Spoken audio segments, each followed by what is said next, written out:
So magandang hapon mga idol, mga lodi. Andito po kami ngayon sa Tagaytay. At ang aking bunso ay nagyayang mag-joyride.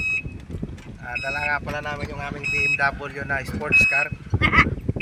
Bali, siya munang pinagmamaneho ko kasi medyo masakit ang aking katawan.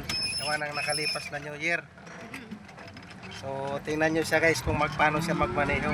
Sports car yan guys, BMW. Oh, narinig nyo guys. Tara guys, diretso tayo ng Kibyang Tunnel pagkatapos natin ang Tagaytay. Good luck guys. Safe ride sa amin. Sama kayo sa joyride Sama kayo sa joyride namin. So maganda yung kalsada dito, walang tae ng kalabaw. Tae ng unggoy meron.